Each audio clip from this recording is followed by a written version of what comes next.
And welcome my dear students. हम लोग book vistas की second story the tiger king discuss कर चुके हैं। उसका डिस्कशन कंप्लीट हो गया है।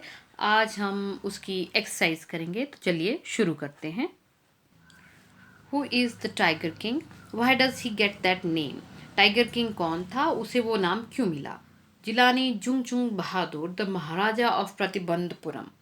महाराजा हैं प्रतिबंधपुरम के, जिनका नाम है Jilani Jungjung Bahadur, is called as Tiger King. उन्हें टाइगर किंग के नाम से पुकारा जाता है। एन एस्ट्रोलॉजर, एक ज्योतिषी, हैज फोरटोल्ड, ने भविष्यवाणी की है, फोरटेल करना भविष्यवाणी करना, that he will be killed by a tiger, कि महाराजा जो हैं वो मारे जाएंगे एक टाइगर के द्वारा। टू सेव हिमसेल्फ, अपने आप को बचाने के लिए, he killed a large number of tigers, Maharaja ने बहुत बड़ी संख्या में टाइगर्स को मारा। So he is named as Tiger King, इसलिए महाराजा का नाम क्या पड़ गया? Tiger King. What did the royal infant grow up to be? वो जो रॉयल इन्फेंट था, राजसी शिशु था, वो बड़ा होकर के कैसा बना, या बड़ा कैसे बड़ा हुआ? The royal infant grew up to be hero of heroes. वो जो राजसी शिशु था वो नायकों का नायक बना। एंड चैंपियन ऑफ चैंपियंस, विजेताओं का विजेता बना। He got the special treatment, उसे विशेष ट्रीटमेंट मिली। Like all other royal infants, बड़ी नेचुरल बात है कि बाकी जिस तरह के राजसी शिशु होते हैं, बाकियों की तरह ही उसे भी वैसी ही रॉयल ट्रीटमेंट या बिल्कुल स्पेशल ट्रीटमेंट मिली है। What will the maharaja do to find the required number of tigers to kill? अब महाराजा जितने टाइगर्स उसे मारने के लिए चाहिए हैं, उन्हें ढूंढने के लिए क्या करेगा? The Maharaja will try to marry a royal girl. अब महाराजा क्या ट्राई करेगा? कि वो एक राजसी लड़की से शादी करे। Whose kingdom has a large number of tigers, ऐसी राजसी लड़की जिसके किंगडम में, जिसके राज्य में बड़ी संख्या हो टाइगर्स की। Then he will be able to kill those tigers also. क्यों? क्योंकि तब वो उन टाइगर्स को भी मार पाएगा। How will the Maharaja prepare himself for the 100 tiger? 100वें शेर के लिए महाराजा अपने आप को किस तरह से तैयार करेगा? बिफोर किलिंग द 100 टाइगर, 100वें शेर को मारने से पहले, द महाराजा पोस्टपोन, महाराजा ने पोस्टपोन कर दिया, स्थगित कर दिया, all the affairs of the state, राज्य के सारे कामों को स्थगित कर दिया। And gave his all might and attention, अपना पूरा माइट, शक्ति, एंड अटेंशन और ध्यान, टू टाइगर हंटिंग, किस चीज़ पे लगा दिया? टाइगर हंटिंग पे लगा दिया। He would have been very careful, और इसके साथ साथ वो बहुत ही सावधान रहा होगा, विद द 100 टाइगर, उस 100वें शेर के साथ।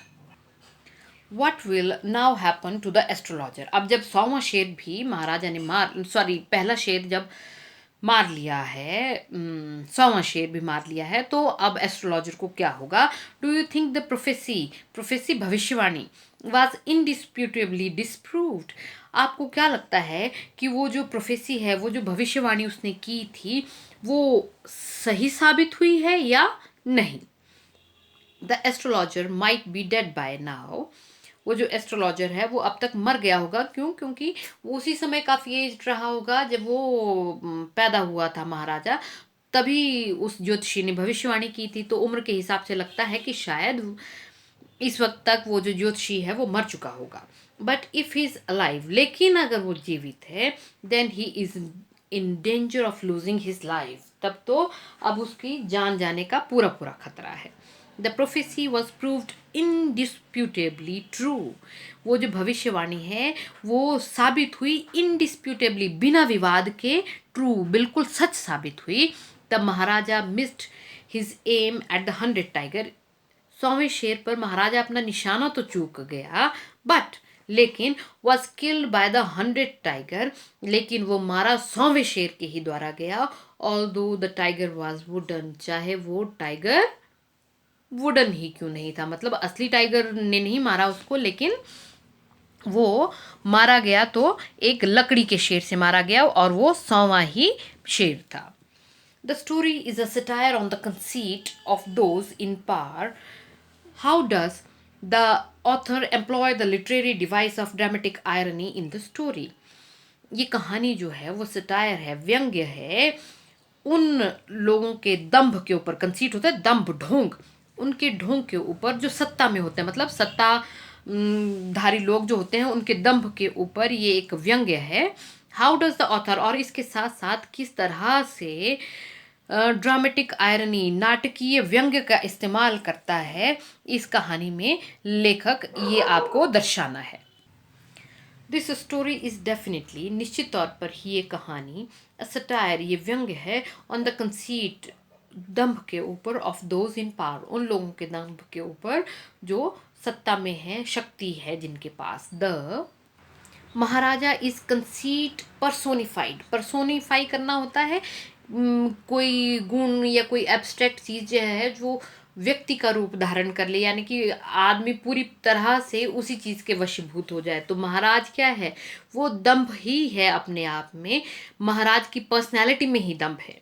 एन एस्ट्रोलॉजर हैज फोरटोल्ड, एक ज्योतिषी ने भविष्यवाणी की है, that being born in hour of bull, क्योंकि वृषभ राशि में पैदा हुआ है Maharaja, the Maharaja will be killed, तो उस स्थिति में महाराजा मारा जाएगा बाय अ टाइगर, एक बाघ के द्वारा।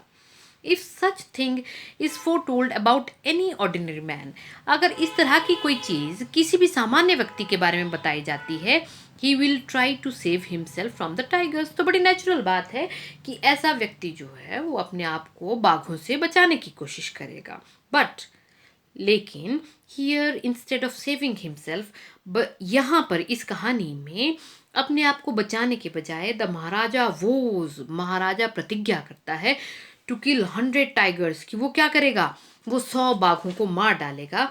He is insane in his pursuit, pursuit होता है किसी कार्य में आगे बढ़ने को परसूट कहते हैं।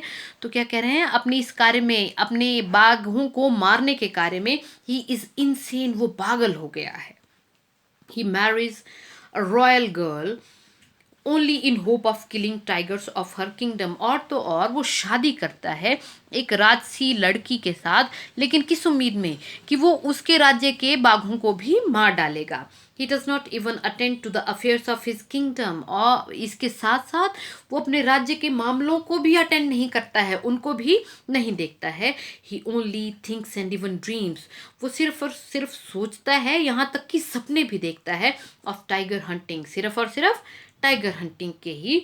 ही misuses his power and money, वो अपनी शक्ति और पैसे का दुरुपयोग करता है। But the author uses dramatic irony by killing the Maharaja, लेकिन लेखक ने ड्रामेटिक आयरनी, नाटकीय व्यंग्य का इस्तेमाल किया है महाराजा को मार करके, और वो भी किसके द्वारा, because of a wooden tiger, एक लकड़ी के शेर के द्वारा।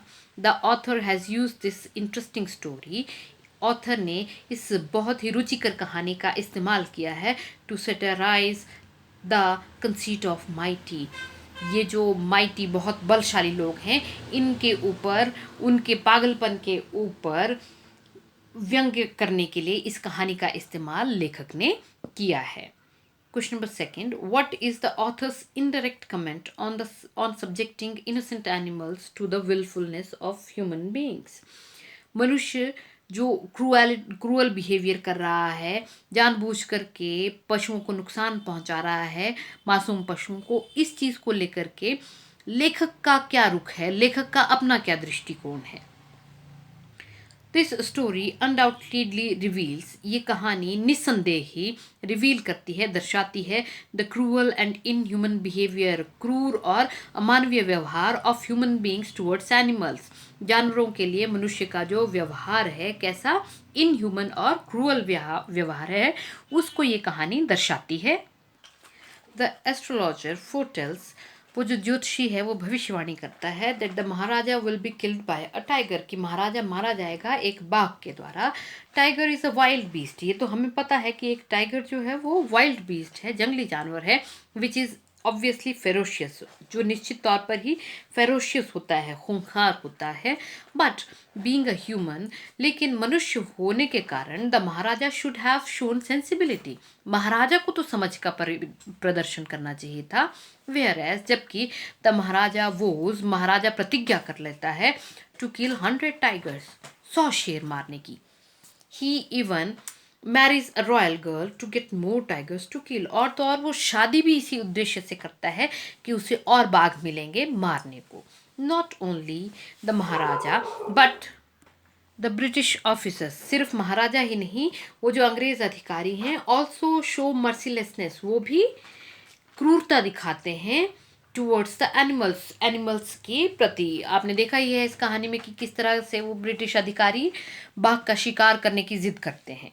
When he is mad after the 100 tiger, जब महाराजा पागल हो चुका है 100वें बाघ के पीछे, he even doubles the land tax of villagers, वो गांव वालों का जो लैंड टैक्स है, जमीन पर भूकर है, उसको भी डबल कर देता है। A weak and miserable tiger is brought from a zoo, एक कमजोर सा और बड़ा दयनीय सा बाघ लाया जाता है जू से, only to appease the insane Maharaja, उस पागल महाराजा को अपीज करने के लिए, उसको खुश रखने के लिए। The story clearly reveals the wilfulness of human beings, ये कहानी जो है वो निश्चित तौर पर जो ह्यूमन बींग्स हैं, जो मनुष्य हैं, उनकी विलफुलनेस को दर्शाता है, उनके हठ को पूरी तरह से क्लियरली स्पष्ट करता है।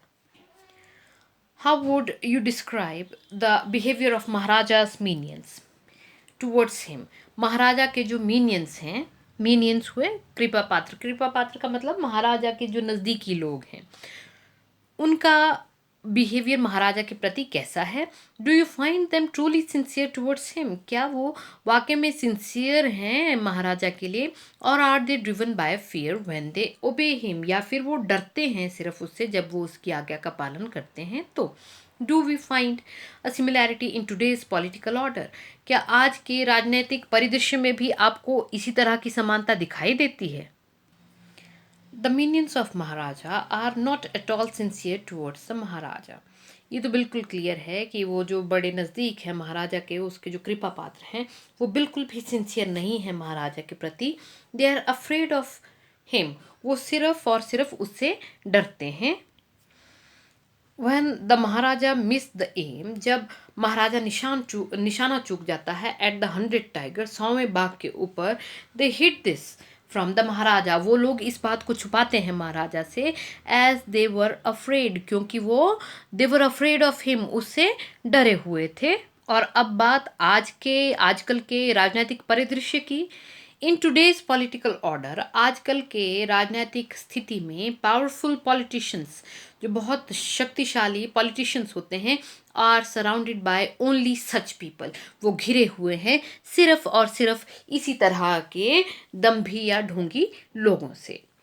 Can you relate instances of game hunting among the rich and the powerful in the present times that illustrates the callousness of human beings towards wildlife? Game hunting means सिर्फ और सिर्फ गेम के लिए, मज़े के लिए शिकार करना। तो कहते, क्या आप लोग इस तरह का कोई उदाहरण बता सकते हैं कि आजकल के अमीर और शक्तिशाली लोग जो हैं वो गेम हंटिंग में अब भी इन्वॉल्व होते हैं, और उससे क्लियर होता है कि किस तरह से उनका व्यवहार रहा है, मनुष्यों का व्यवहार है वाइल्ड लाइफ के लिए, जंगली जीवों के लिए।